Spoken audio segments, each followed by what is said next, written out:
आगामी जो संडे या इतवार है, रविवार है, उस दिन 28 तारीख है, 28 सितंबर।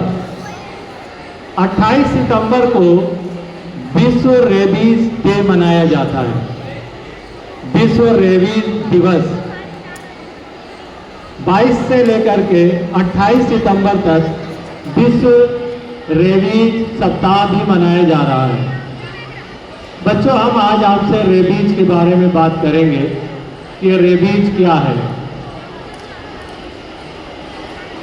अगर हम बात रेबीज की करते हैं तो एक व्यक्ति का भी नाम आता है, एक महान फ्रांसीसी वैज्ञानिक, जिनकी वजह से हम आज रेबीज से सुरक्षित हैं। केवल रेबीज से सुरक्षित नहीं हैं, हम अपने भोज्य पदार्थों को भी सुरक्षित रख पा रहे हैं। बच्चों, जो हम दिल्ली में रह करके एक लोहे वाली भैंस का जो दूध पीते हैं, क्या आप जानते हैं कौन है लोहे वाली भैंस? कितने बच्चे जानते हैं? लोहे वाली भैंस का मतलब है कि जब हम मदर डेयरी पे जाते हैं और उसके अंदर टोकन डालते हैं तो हमें दूध मिलता है। सही बोल रहा हूं ना मैं? इसके अलावा पैकेट बंद दूध भी आता है और पॉलीपैक भी आता है, प्लास्टिक की थैलियों में भी दूध मिलता है। वो दूध तत्काल भैंस से निकाल कर हमें नहीं मिलता है, वो 1-2 दिन पूर्व का भी हो सकता है और हमारे घर में आकर के भी वो 1-2 दिन बाद तक चलता है। ये उन्हीं वैज्ञानिक की देन है और उनका नाम है लुई पास्चर। लुई पास्चर की पुण्य तिथि के दिन को हम विश्व रेबीज दिवस के रूप में मनाते हैं।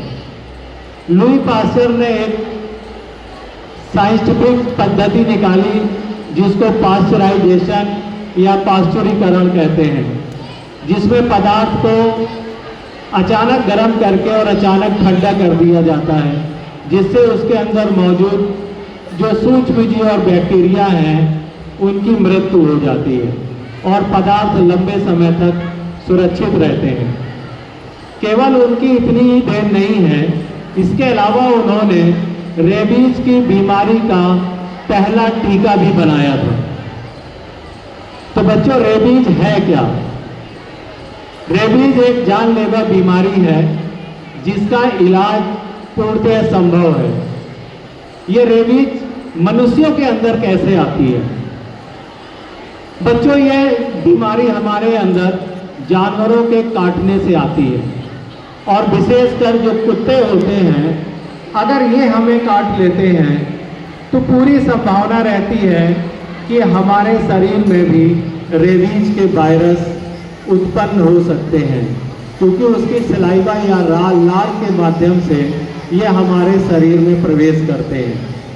कुत्ते के अलावा अन्य जानवर, ऐसे जानवर जिनको कुत्तों ने कभी काटा हो, तो उनके काटने से भी हमारे शरीर के अंदर रेबीज प्रवेश कर सकता है।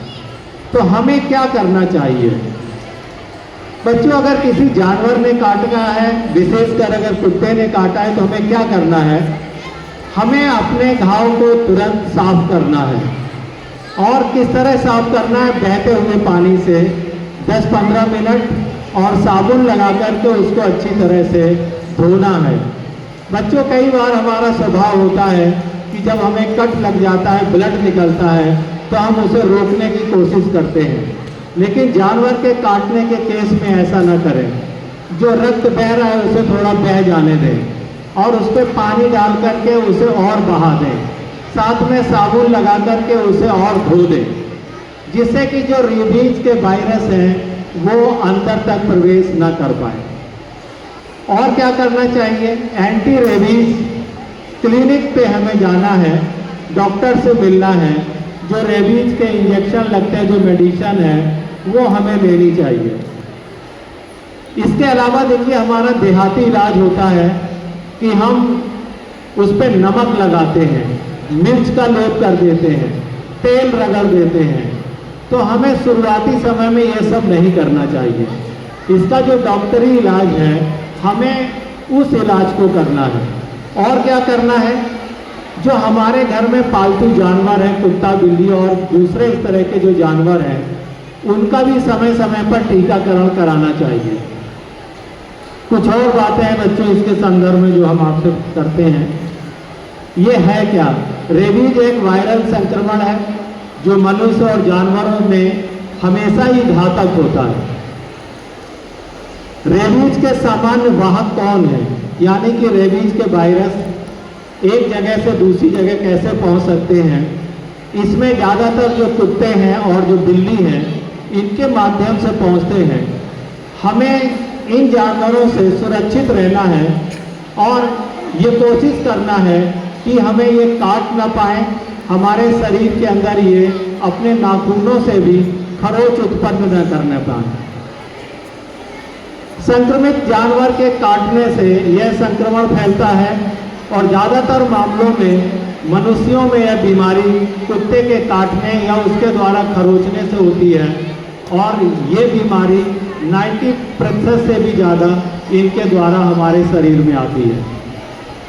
इसके बाद हमें क्या करना है, जो हमने अभी आपको बताया कि सबसे पहले घाव को साफ पानी और साबुन से और बहते हुए पानी में धोना है कम से कम 15 मिनट तक। धुलाई करने के बाद कुछ एंटीसेप्टिक आते हैं, जैसे डिटॉल आती है, सेवलॉन आती है, इनका प्रयोग करें। अगर ये नहीं है तो हम घर में रखी हुई फिटकरी का भी इस्तेमाल कर सकते हैं।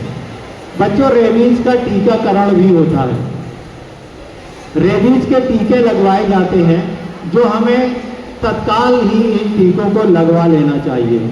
अगर आपने एक बार टीके लगवाए हैं, और टीके हम तभी लगवाते हैं जब हमें कोई जानवर काटता है, विशेषकर कुत्ता या बिल्ली, और उसका जो प्रभाव वो लगभग 6 महीने तक रहता है उस टीके का।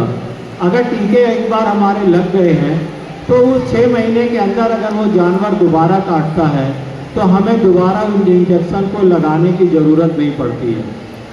इनके अपने बच्चों दिन हैं, ये 2 तरह के इंजेक्शन हैं। एक तो स्किन में लगाए जाते हैं, जो पहले दिन लगेगा, तीसरे दिन लगेगा, 7वें दिन लगेगा और 28वें दिन लगेगा।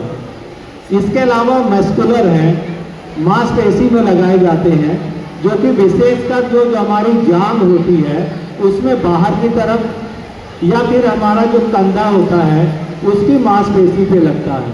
ये टीका कूल्हे पे नहीं लगता है। अगर हम मांसपेशी के अंदर इस इंजेक्शन को लगवाते हैं तो फिर वो हमें ज़्यादा लगते हैं। एक तो लगेगा पहला दिन, दूसरा तीसरे दिन, तीसरा 7वें दिन, चौथा 14वें दिन और 5वां 28वें दिन लगाना पड़ता है। तो बच्चों, इस संदर्भ में हमने आपको बहुत कुछ जानकारी दे दी है।